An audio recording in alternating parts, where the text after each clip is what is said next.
It's really crazy how I'm the only person in the Pokemon community that's really trying to find efficiencies in competitive Pokemon aside from Godzilla Freak. I have damage theory, I have like all of these other stat and EV theories and breakdowns inside the game. And I was thinking about Scizor. And Scizor is one of the most broken Pokemon in the game historically because it has Technician for priority moves and then a high base attack. What makes Scizor so devastating is that it completely ignores one of the stats in the game. A priority move is not supposed to do the same amount of damage as a regular offensive move from a sweeper, and that's what sweepers have. They're super frail, but they have speed. Scizor bypasses all of this by saying, oh, you're frail? That just makes you easier to KO, and there's nothing you can do about it. And if you use a priority move, it's weaker, and because I have a low speed stat, it means I'm more durable, and I also have a very high offensive stat, so there's just nothing you can do. And that's why I've been thinking about Scizor, because if you have a Pokemon that bypasses or warps the game's mechanics, if you can optimize that, you just get a lot more power out of it, and things get pretty wild. The only problem currently for Scizor is no Roost, and Scizor hasn't had Roost for a while. I know people are going to say Brilliant Diamond, Shining Pearl, but that meta never developed because there wasn't enough quality of life inside of it. So yeah, we actually haven't seen like the true power of Scizor since Generation 7, where it also had to compete with Mega Evolutions and Z moves and stuff. But like Roost Scizor's setup used to be just one of like the most devastating things, and it got pretty crazy. There's also just like now we have Dynamax, so what happens if you just take a choice band? You don't care about anything else. We don't have Roost anyways. We go Adamant Max Attack because again, we're cheating speed, and then we just go Steel type. We are pumping more damage than should be feasible into this Pokemon. What ends up happening? And again, how do we optimize that?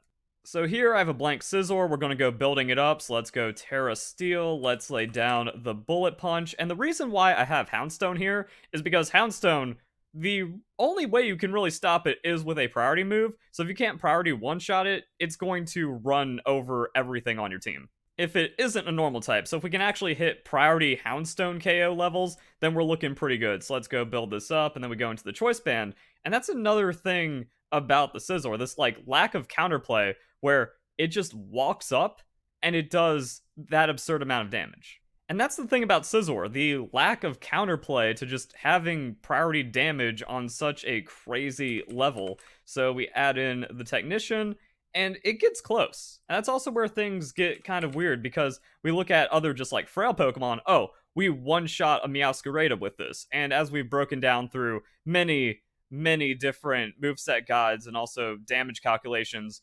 7670, that's kind of the average sweeper. We do want to find like damage levels on higher Pokemon, so we use different analogs. And the thing about Houndstone just has natural 100 defense, so physically bulky, and will tech a little bit of hit points in just for that extra durability. And we don't get it on the Scizor, so now we have to like tool around with the Scizor and make some things work. But just kind of like shows these interesting things where like, yeah, Terra, Choice Band, all of this stuff, we just one-shot the average Pokemon. Your boy Gengar? Yo, we haven't seen Gengar in a while. That's why. Also, if we do level 50 stuff, there's a slight damage variant, so let's go back to the Meowscarada, again, kind of getting this complete idea of damage theory to where, oh, that actually changes from very small chance of survival to no chance of survival at level 50. And then it gets even weirder thinking about the power creep. Like, this terastallization almost seems like what Scizor needed to now tip the scales and end up one-shotting everything if you've played in other metas where it's just like, yeah, Scizor rocks up with Choice Band, Technician, Bullet Punch. There's not much you can do about it. Also, it's bulky. Like, if it's two-shotting, it's still succeeding. But this also captures the power creep in modern Pokemon to where we need that extra damage buff to change the numbers. Remember back in the day when people used to run Alakazam because 135, 120 was outrageous?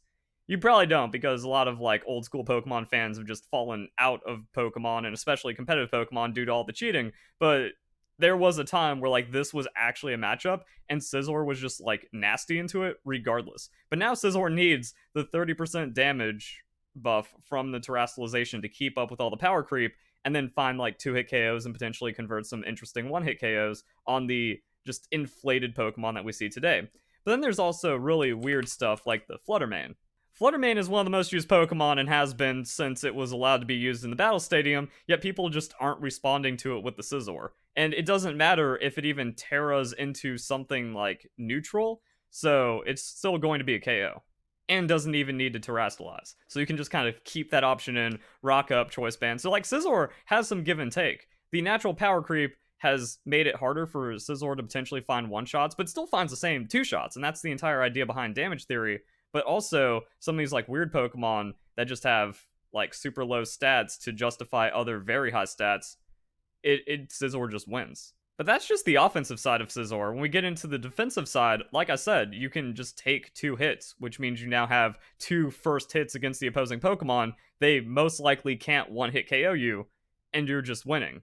And that also means, depending on the stage of the game where this is occurring, if the opponent's Pokemon are weakened, that just makes it better for Scizor. That chipping away at your opponent and then cleaning up with Scizor is one of the most classic ways of winning a Pokemon battle, or if they just have like one-shot frail Pokemon.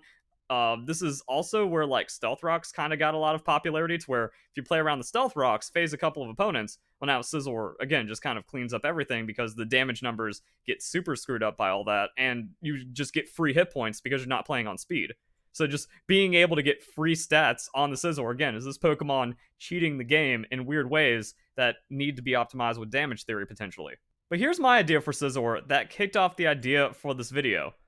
What if we just don't give it attack investment? And it sounds crazy, like we're not giving an offensive Pokemon attack investment. That goes into damage theory, that goes into EV theory, because the amount of benefit we're getting boosting a high stat with the flat value of EVs is just not going to be as big as something else. So we're going from 165 to 200 instead of 100 to 132. This is a 30% increase. This is less, 20%. Now, there is a weird interaction with natures, that natures multiply the entire stat by 10%. So if you don't put EVs into it and you have like a +0 EV but beneficial nature, you are losing those points, and it's going to be 10% of the 32 EVs. It's like you're losing 3 stat points.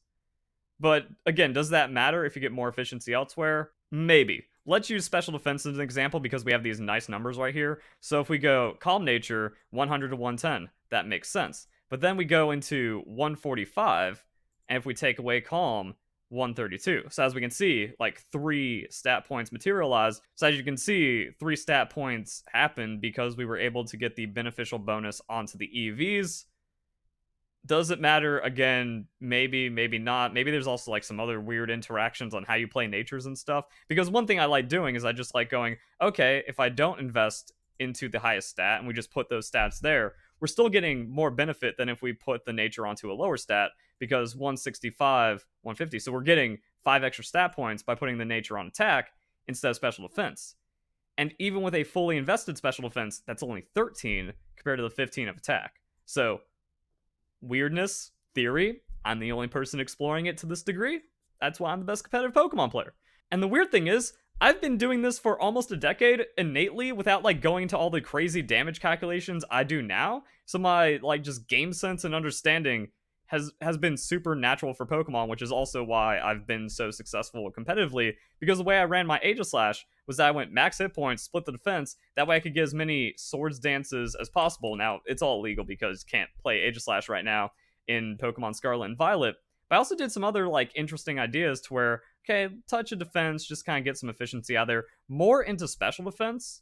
And the reason being because we have King Shield, and that's how you play Aegislash. Aegislash is not a free Pokemon. If you whiff King Shield, you lose the game. If you land King Shield predictions, you win the game. So if they're dropping attack, I don't need to have a higher defensive stat. We just go into that special defense to survive special attacks that we can't mitigate, and then we just kind of run them over. And that's like another weird thing to where this attack doesn't matter here, but then when I go into the sword form, well, now we are getting the effective value of the sword form stats. So the beneficial nature is giving us a big boost. And then it kind of like does the opposite, to where you don't want to invest for the diminishing returns on defense, but if we're taking a hit while in sword form, we want to survive and we want to mitigate as much damage as possible. So we are getting a lot of value when the stats flip. So like, this is just the weirdly optimal Aegislash that just felt right back in Generation 6. So how does that apply to Scizor? Like, if we just do something like this, are we getting enough stats? So I want to take a kind of common Pokemon, and unfortunately it does put Scizor behind because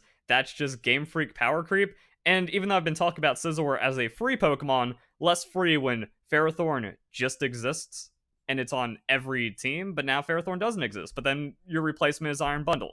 Good luck, have fun, 114 defense. but just kind of gets like slaughtered by special attacks. But that's not what Scizor's doing. So I want to kind of see how this goes. Also, it just goes Specs Hydro Pump and one-shot you without any investment. So that means we go 2v2 on the hit points, looking better, 2v2 on the special defense, and that's kind of it. So it doesn't give us like these special defense EVs that we're taking away from attack don't give us anything in this matchup because okay, we're a 2-hit KO and we're 2-hit KO, potentially 1-hit KO. So maybe it actually gives us a little bit. Now we need to play around with the attack. So if we just go Bullet Punch into Terra Steel, our damage is going to be not really that crazy. Wow. But what do the EVs give us? Not a lot in return either. So it's like, it's one of those things where like, this is where damage theory is what we're looking for. But then we add Technician, and that's where the magic happens. It goes from trash to 2-hit KO at max attack investment. So if we cut that down, things kind of fall apart on the Scizor with the idea of cutting down the attack and then giving it more bulk so it can survive and set up harder. But like, let's keep exploring here. So what happens at +2? +2.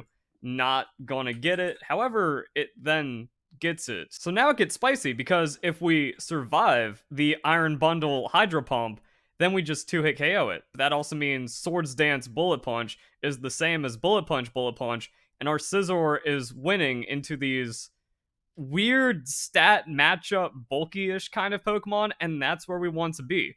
And then like hit points versus special defense. Is it really this? Is it really this to kind of cut down on the chance to get KO'd as much as possible? Because this is about as far as you can push it, 4-2v2, 2v2, making it more about the like special attacker matchups. But that's kind of where the game is. Alright, what about ya boy Silvally, the ultimate damage analog? If we cut this down to level 50, it's close. It's almost there. It's weird. Also, we can do some like fun math stuff because if Scizor didn't have Technician, that 50% damage buff, well then a +4 looks the same. So we are getting like, we're getting that second Swords Dance after the first Swords Dance because that's just how numbers work. It also makes things look prettier because going from 66% to 99% is a lot larger than going from 20% to 30%. So like that initial hit into the Iron Bundle looked terrible.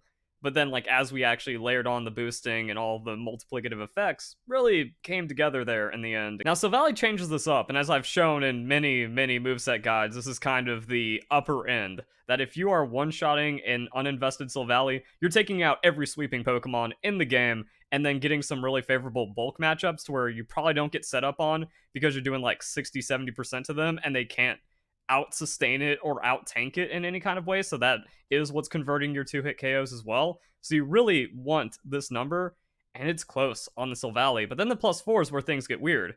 KO. KO. What are we supposed to do? The thing is, I don't think getting 20% more hit points makes it to where we get the extra Swords Dance. But it could. And in the situations where it does, the 0 attack +4 is winning, but the max attack +2 is also just kind of like instant breaks your opponent down. We are deep diving Scizor today, aren't we? So now we can start thinking about where Scizor currently exists in the world because people aren't playing it. And it seems like it should have been one of the strongest Pokemon going into Pokemon Scarlet and Violet with Terastallization. But now, again, this is the weird thing about damage theory, that like if you have a Pokemon sitting around 120 attack and you're putting a Life Orb on it, in most situations, you're not doing anything. If you're using like an 80 base power move on a physical attacking Pokemon, it's not changing the damage numbers enough. And it seems like that's the thing with Scizor, that it existed in the weird damage theory that already played into its favor, but then it got power crept out and Terra is only keeping up with it and not finding any new horizons for the Scizor too much. You actually have to go max special defense to get a significant amount of reliability into the matchup, and that messes around with like Scizor's physical durability. But the weird thing is the game has shifted more special with Pokemon like Iron Bundle, Fluttermane, Golden Go, and even traditional physical threats like Dragonite aren't doing offensive Dragonite things, and Dragonite doesn't really do much to you regardless. So maybe this is fine, and like that could be where we explore this a bit more, to where Could be Scizor players just kind of running it wrong by not playing properly into the matchup. All right, so we found one way of potentially getting more efficiency out of the Scizor, but like this choice band set happens and then Golden Go comes up and you're kind of in trouble, but that's why we have Thief. So you can like bullet punch something, switch out, bring back in Scizor, kind of keep some threat down. But if you've like gotten tagged by a Hydro Pump from a Iron Bundle, Golden Go outspeeds you and just takes you out anyways. So you do need that priority. I don't know. The game gets weird. You're trying to like run Scizor as a 1-for-1 plus Pokemon. There's an infinite amount of those in Pokemon, it seems, but Scizor does pretty good on it. Maybe we can kind of, again, work it down and try to figure out some other things about Scizor. If you can set up into the proper Pokemon, maybe Chesto Resto is the play. It used to be like Citrus Berry, Roost, and then you could reliably get 2 Swords Dance and then start finding just like crazy one-shots or just, okay, you hit me, I bullet punch you, and then I bullet punch you again, and then I can like Roost again, and then we're fine. So, like, that's kind of the weird thing about the current state of Scizor. I'm wondering, like, where maybe Moringa Berry, Roost, Iron Defense, if that comes in on the DLC, because it's really the lack of Roost that has kind of removed Scizor, it's starting to feel. But okay, we get Sustain in. If we actually like Swords Dance, Chesto Resto, Swords Dance, Max Attack, Special Defense, this seems like Scizor will do that. And then we just run Bullet Punch Thief. That goes into type coverage. So Steel makes sense. Electric, Fire, Water, Steel type Pokemon can't hit them. Add Dark into the equation. We're still going to be resisted by things, but it's not a lot. However, King Gambit, that's a problem. Even though Hisuian Samurot's garbage, a lot of people running it. And then some other, like, weird things, so hopefully you don't have to deal with that. And then I'm just looking at Adaptability Crawdaunt, and I'm like, yeah, this mofo also tears it up into just Swords Dance one-shots, and that could also be Damage Theory to where, okay, Scizor's bulky, but if it's like 70% on a Scizor compared to 90% on Crawdaunt, and Crawdaunt just has more damage, Crawdaunt's better. And I think Crawdaunt got leaked in the DLC, or was maybe confirmed in like just the official information about a sprinkling of the Pokemon that are coming back. So it could be Scizor's fraudulent, Crawdaunt's good, and anyone that's gone up against wall-breaking Crawdaunt knows it's good. And then Thief, Chesto, Resto has good synergy, and not every Pokemon you're going up against is going to be a high special attacking, choice specs, high base power, like special Pokemon doing crazy stuff like that. So this could be it. This could be like the Scizor unlock, and it is bringing all those things together. Were the EVs inefficient? Is there a way of breaking that down? Not on Scizor, because damage theory just doesn't make sense until you actually fully test it out. And then it comes down to moveset, and then it comes down to kind of like building the Pokemon around and stuff. And I'm just kind of thinking, like, nah, there's no Swarm Cheese inside of here. Now, I have seen rumblings of Iron Defense Scizor, and this looks like super mega grief, but if the opponent is running physical heavy, you just like Iron Defense, Chesto Resto, Iron Defense, Rest, Swords Dance. We're actually just kind of running Belly Drums Snorlax all over again, but into like specifically physical Pokemon. And then we just like set up and win off of bullet punches. Natural special weakness. You can offset that with like just special dunking Pokemon like the Blissey. Scizor isn't a great physical switch. It's really just the lacking of Roost. But it also kind of feels weird where it's like, but if I get rid of Thief, how am I going to hit the things that resist me? I don't think those actually matter. Because it's like, okay, Golden Go. Well, as we talked about, if we're missing a significant amount of damage or a significant amount of health because we took damage, Golden Go just outspeeds us and KOs us, and we never get a chance to Thief. So the Thief is there as like a kind of full health, kind of weak hit, but also resisted, and then we get like the +2 Thief onto them with Technician Boost, and maybe that does something, and then Bullet Punch outspeed into the KO. So Thief also combos into Bullet Punch. Maybe that's better, or maybe you do kind of play to where, okay, Scizor, they only have physical Pokemon left, you just win. And even if something resists you, if you have an Iron Defense and you have a Swords Dance, you just always beat them because the bullet punches will outpace whatever they're doing, and you kind of have the rest shenanigans as well. So, maybe something, you could try both. I'm feeling this. I feel like maybe we unlocked some kind of power inside of Scizor. As we did show, it does have some like good meta response where, yeah, just walking up and bullet punching a Fluttermane or forcing it out and getting a free Swords Dance or something, pretty good. Dondozo and King Gambit completely violate you though, so that's another like weird power creep angle.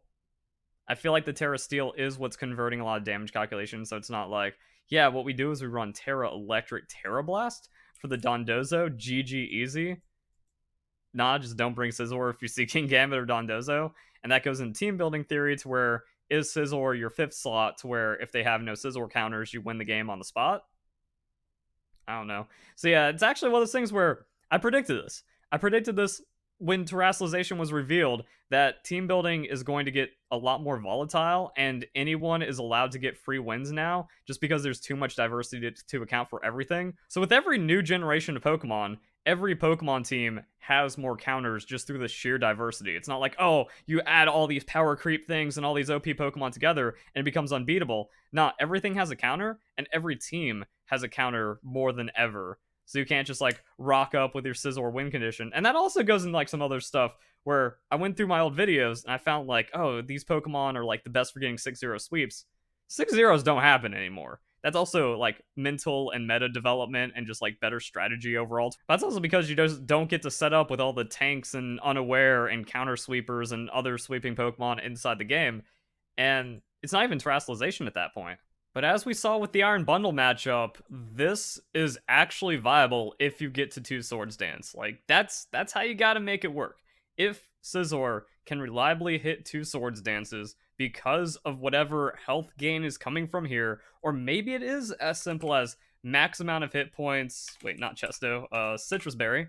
That also opens up a move slot for something. Maybe that's where we can squeeze in an Iron Defense. Maybe something else can exist here in some kind of way.